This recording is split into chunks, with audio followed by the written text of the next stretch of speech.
ഇന്ന് സംഭവബഹുലമായ കാര്യങ്ങളാണ് നടന്നത്. ഞാൻ ലൈവിൻ്റെയും പിന്നെ കൂടാതെ എപ്പിസോഡിൻ്റെയും രണ്ടും കൂടെ കൂട്ടിച്ചേർത്തുള്ളൊരു റിവ്യൂ ആണ് പറയാൻ ആഗ്രഹിക്കുന്നത്. ഇന്ന് അത്യാവശ്യം അനീഷ് സ്കോർ ചെയ്തിട്ടുണ്ട്. എന്ന് വെച്ചിട്ടുണ്ടെങ്കിൽ പുള്ളി ആദ്യത്തെ ഫസ്റ്റ് ഹാഫ് അത്യാവശ്യം നല്ല രീതിയിൽ സ്കോർ ചെയ്തു, ക്യാപ്റ്റൻ ആയതുവരെ. അതിനുശേഷം പുള്ളിയുടെ കയ്യിൽ നിന്ന് പോയിട്ടുണ്ട് കുറച്ചൊക്കെ. എന്നാൽ കൂടെ പുള്ളിക്ക് കുറച്ചും കൂടെ ഒരു സിമ്പതി കിട്ടാൻ ചാൻസ് കൂടുതലാണ്. കാര്യം ആ ഒരു ഷേവിങ് ക്രീം തേക്കുന്ന ആ ഗെയിമിൻ്റെ അകത്ത് അദ്ദേഹത്തിന് കുറേ കിട്ടിയപ്പം ഇവനാണല്ലോ എല്ലാവരും തേക്കുന്നത് എന്നുള്ളൊരു സിറ്റുവേഷൻ വരേണ്ടതായിരുന്നു. പക്ഷേ അത് ഉൾട്ടയടിച്ചു. പിന്നെ പുള്ളിക്കാരൻ ക്യാപ്റ്റൻ ആയതിനു ശേഷം പിന്നൊരു രേണുസുധീൻ്റെ ഇഷ്യൂ ഉണ്ടായപ്പം അങ്ങനെയും വന്നിട്ടുണ്ട്. പക്ഷേ എന്നാൽ കൂടെ പുള്ളിക്ക് പിന്നെ ക്യാപ്റ്റൻസി കിട്ടാൻ കാരണമെന്ന് ഞാൻ മനസ്സിലാക്കാവുന്ന ഒരു കാര്യം എന്താണെന്ന് വെച്ചിട്ടുണ്ടെങ്കിൽ പുള്ളിക്കാരൻ്റെ ക്യാരക്ടർ ശരിക്കും കാണിച്ചു കഴിഞ്ഞു. പുള്ളിക്കാരൻ എന്താണ് ഏതാണ്. പക്ഷേ മറ്റുള്ളവരെല്ലാം ഈ കൂട്ടത്തിലിട്ട് ചവിട്ടുന്നൊരു പരിപാടിയാണ്. അതുകൊണ്ട് എല്ലാവരുടെയും പുറത്ത് വന്നിട്ടില്ല. അതുകൊണ്ടാണ് ഈ പുള്ളിക്കൊരു ക്യാപ്റ്റൻസി കൊടുത്തത് എന്നാണ്. പിന്നെ ഒരു പണിയും 7ൻ്റെ പണിയാണല്ലോ, അപ്പോൾ ബാക്കിയുള്ളവർക്കൊരു പണിയും അവരൊന്നും എക്സ്പ്രസ്സും ചെയ്തിട്ടില്ല.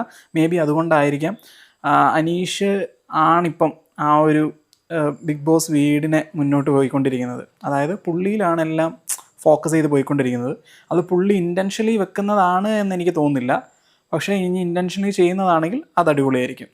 ഓക്കെ, അപ്പം അനീഷാണ്. പിന്നെ അനീഷിൻ്റെ സെക്കൻഡ് ഹാഫ്, അതായത് ഉച്ച കഴിഞ്ഞതിന് ശേഷം ക്യാപ്റ്റൻ ആയതിനു ശേഷം രേണുസുധീൻ്റെ ഒരു ഇഷ്യൂ വന്നു, തലവേദന എന്ന് പറഞ്ഞിട്ട്.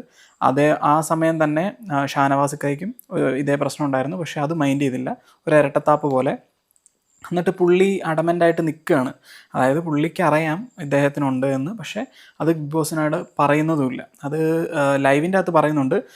പിന്നെ പുള്ളി എന്നോട് നേരിട്ട് വന്ന് പറഞ്ഞില്ല, അതുകൊണ്ട് പുള്ളി എന്നോട് പറഞ്ഞാത്തത് കൊണ്ട് മെഡിക്കൽ കൺസൾട്ടേഷൻ കൊടുക്കണ്ട എന്നുള്ള രീതിയിൽ പറയുന്നുണ്ട്. അത് ലൈവിൻ്റെ അകത്ത് പറയുന്നുണ്ട്, പക്ഷേ എപ്പിസോഡിൽ കാണിച്ചിട്ടില്ല. അപ്പം അങ്ങനെയൊക്കെ കാണിക്കുന്നത് അത് ക്യാരക്ടർ കുറേയൊക്കെ മാറ്റാനുണ്ട്. പക്ഷേ പുള്ളിക്കാരൻ്റെ ക്യാരക്ടറാണ് എല്ലാം തുറന്ന് കാണിച്ചിട്ട് സംസാരിക്കുന്ന ഒരു വ്യക്തിയായിട്ട് എനിക്ക് തോന്നിയിട്ടുള്ളൂ ഇതുവരെ. അപ്പോൾ എനിക്ക് ഇന്നത്തെ ഈ ഒരു ദിവസം എനിക്ക് കുറച്ചും കൂടെ അടിപൊളിയായിട്ട് തോന്നിയ കണ്ടസ്റ്റൻസിൽ എനിക്ക് ഒന്ന് അനീഷാണ്. ബിക്കോസ് അദ്ദേഹത്തിൻ്റെ ക്യാരക്ടർ, അതായത് അദ്ദേഹം എല്ലാം തുറന്നു പറയുന്നു, ഒരു ഒളിമറയില്ലാതെ സംസാരിക്കുന്ന ഒരു വ്യക്തിയായിട്ട് എനിക്ക് തോന്നി. അതുകൊണ്ട് അത്യാവശ്യം ഒരു ഹൈറ്റും കിട്ടി, അതേപോലെ താഴേക്കൊരു ലോയും കിട്ടി എന്നിരിക്കുകയാണ്. അതാണ് ഞാൻ എൻ്റെ തംബ്നെയിൽ കണ്ടവർക്കറിയാം, രണ്ടിടത്തും അദ്ദേഹത്തിൻ്റെ പേര് കൊടുത്തിട്ടുണ്ട്.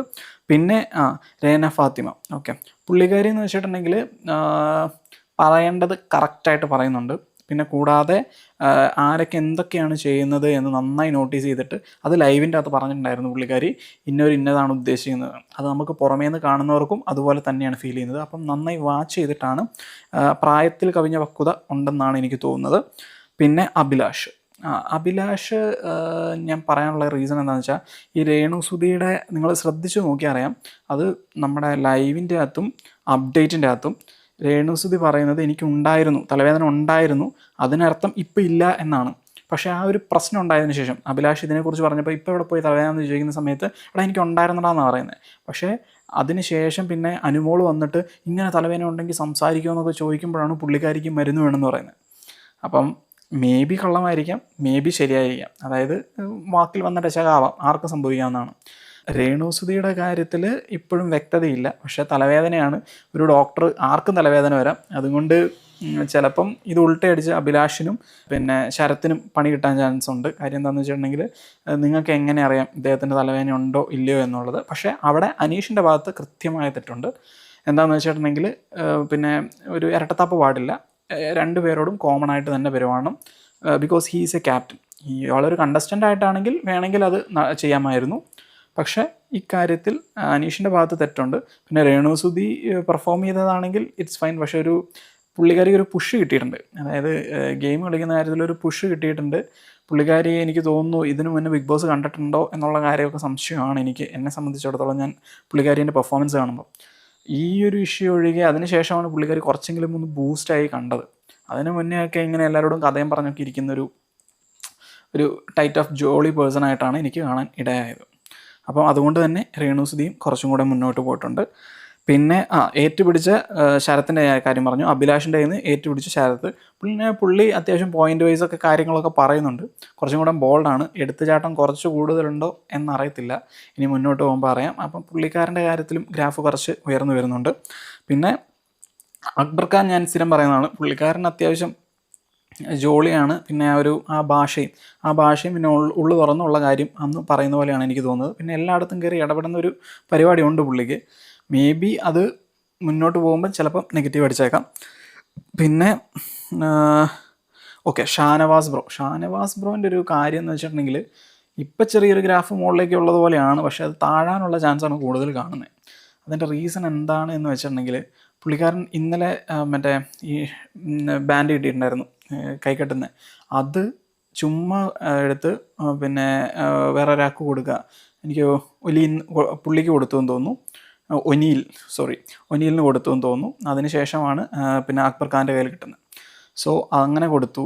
പുള്ളിക്കാരൻ അങ്ങനെ റിസ്ക് എടുക്കാനൊന്നുമില്ല, ഒരു സേഫായിട്ട് ഇങ്ങനെ കളിച്ച് പോകുന്നൊരു പരിപാടിയാണ് എനിക്ക് കാണാനിടയായത്. പിന്നെ ഇന്നാണെങ്കിൽ തലവേദന ഇഷ്യൂ വന്നപ്പം പുള്ളിയാണൊന്ന് തുടക്കം ഇട്ടത്, പിന്നെ നൈസായിട്ടൊന്ന് അഴിഞ്ഞ് നമ്മുടെ ക്യാപ്റ്റനോട് പോയി ഇടയ്ക്കൊക്കെ സോറി പറയുന്നുണ്ട് നമ്മുടെ ലൈവിൻ്റെ അകത്ത്. പക്ഷെ അതൊന്നും പിന്നെ ഈ എപ്പിസോഡിൻ്റെ അകത്ത് കാണിക്കുന്നില്ല.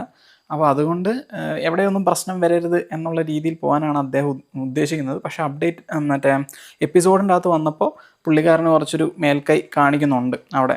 ഞാൻ പറഞ്ഞ കാര്യത്തിന് നിനക്കൊന്നും പറയാനില്ലേ എന്നുള്ള രീതിയിൽ ക്യാപ്റ്റനോട് ചോദിക്കുന്നത്, അനീഷിനോട് ചോദിക്കുമ്പോൾ. അതുകൊണ്ട് തന്നെ ചെറുതായിട്ടൊരു ഗ്രാഫ് ഉയർച്ച കാണുന്നുണ്ട്. ഇനി ആരൊക്കെയാണ് ഗ്രാഫ് താഴേക്ക് പോവാൻ ഇന്നും ചാൻസ് ഞാൻ കണ്ടത് എന്ന് വെച്ചിട്ടുണ്ടെങ്കിൽ, ഒന്ന് ഓൾറെഡി അനീഷിൻ്റെ കാര്യം ഞാൻ പറഞ്ഞു, ഒന്ന് കയറി ഒന്ന് ഇറങ്ങാനാണ് ചാൻസ്. അതേപോലെ ആര്യൻ്റെ പ്രശ്നം എന്താണെന്ന് വെച്ചിട്ടുണ്ടെങ്കിൽ, നമ്മുടെ അക്ബർ ഖാൻ പറയും അവൻ CBSE ആണ്. പക്ഷേ അതിൻ്റെ റീസൺ എന്താണെന്ന് വെച്ചിട്ടുണ്ടെങ്കിൽ പുള്ളിക്കാരന് ഈ പുറകിൽ നിന്ന് ഇങ്ങനെ തള്ളാനും ഇഷ്ടം. പിന്നെ പുള്ളിക്കാരനെ നേരെ എന്തെങ്കിലും ഒരു പ്രശ്നം വന്നിട്ടുണ്ടെങ്കിൽ പുള്ളി നൈസായിട്ട് തട്ടി മാറ്റാൻ നോക്കും. ഇന്ന് 2 ഇൻസിഡൻറ്റ് ഉണ്ടായിട്ടുണ്ട്. ഒന്ന് ഒരു ഇന്നർ വെയർനെസ് സംബന്ധിച്ച്, അത് ഇന്ന് ഈ എപ്പിസോഡിൽ കാണിച്ചില്ല. അത് ആര്യനെടുത്ത് ക്യാമറയിൽ കാണിച്ചു എന്നൊക്കെയാണ് പറയുന്നത്. അതിൻ്റെ വ്യക്തമായ ധാരണയില്ല. അത് ചിലപ്പം ഇങ്ങനെ കാണിക്കുമ്പം ക്യാമറ ചിലപ്പോൾ അത് എവിടെ കാണിക്കാൻ ചാൻസും ഇല്ല. സോ എന്നിട്ട് അത് അനുമോളാണ് കാരണക്കാരി എന്ന് വരുത്തി തീർക്കാൻ ആര്യൻ ശ്രമിച്ചിട്ടുണ്ടായിരുന്നു. അപ്പം അങ്ങനെ പിന്നെ ശരത്തും പിന്നെ അഭിലാഷിനെ ചെറുതായിട്ട് ഇങ്ങനെ പുഷ് ചെയ്യുന്നുണ്ട്. നീ ചെയ്തത് നല്ല കാര്യമായി എന്നുള്ള രീതിയിൽ. അവരിപ്പം തെറ്റ് ചെയ്താലും പുഷ് ചെയ്യാൻ ആളുണ്ടാവും, നല്ല ചെയ്താലും ചുമ്മാ ബാക്കിൽ നിന്ന് പുഷ് ചെയ്യാനുണ്ടാവും. അങ്ങനെയുള്ളവരല്ല, ഇവരും തുറന്നു പറയാൻ ശ്രമിക്കണം.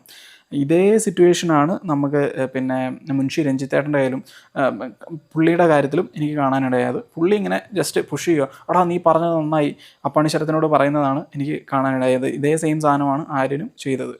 അപ്പം ഇവർ ഈ പിന്നെ പുറകിൽ നിന്ന് പുഷ് ചെയ്യാതെ, അല്ലാതെ ഫ്രണ്ടിൽ നിന്ന് കളിക്കുന്ന പരിപാടിയില്ല. ഈ സേഫ് സോണിലാണ് ഇപ്പോൾ ഈ ആര്യനൊക്കെ കാണിക്കുന്നത്. പക്ഷേ എപ്പിസോഡിൽ കുറച്ചും കൂടി ഒരു എന്താ പറയുക, ഒരു സ്പേസ് ആര്യന് കൊടുക്കുന്നുണ്ട്. അതാണ് നമുക്ക് മൊത്തം കാണാൻ. ലൈവ് കണ്ടിട്ടുണ്ടെങ്കിൽ നിങ്ങൾക്കിത് മനസ്സിലാവും. പിന്നെ ഒരു ലവ് ട്രാക്ക് പിടിക്കാനുള്ള ചാൻസൊക്കെ നന്നായി കാണുന്നുണ്ട്, കണ്ടറിയണം. പിന്നെ കൂടാതെ ശൈത്യ പുള്ളിക്കാരീൻ്റെ കാര്യമാണ് കുറച്ച് കഷ്ടം. പുള്ളിക്കാരി ചുമ്മാ പോയി ഇന്നൊരു പുലിവാലൊക്കെ പിടിച്ചിരിക്കുകയാണ് ഒരു ലിപ്സ്റ്റിക്കിൻ്റെ കേസിൽ. അതിൻ്റെ ആവശ്യമില്ലായിരുന്നു. പിന്നെ പുള്ളിക്കാരിനെ എവിടെയും അങ്ങനെ ഇൻവോൾവ് ആയൊന്നും കണ്ടില്ല. പുള്ളിക്കാരീൻ്റെ ഗ്രാഫാണ് ഏറ്റവും ഇപ്പോൾ താഴെ നിൽക്കുന്നതെന്ന് തോന്നുന്നു. ഇന്ന് എനിക്ക് ഏറ്റവും ഇഷ്ടപ്പെട്ട പെർഫോമൻസ് എന്ന് പറയുന്നത് പിന്നെ അനീഷിൻ്റെയാണ്. കാര്യം പുള്ളിക്കാരൻ എന്താണ് എന്ന് എല്ലാവരോടും തുറന്നു കാണിച്ചു ഇത്രയും മണിക്കൂറുകൾക്കുള്ളിൽ. അതുകൊണ്ടാണ് എനിക്ക് തോന്നുന്നു ബിഗ് ബോസ് തന്നെ ആ ക്യാപ്റ്റൻസി എടുത്തതെന്ന് തോന്നുന്നു. അപ്പം ഇത്രയേ ഉള്ളൂ. Thank you.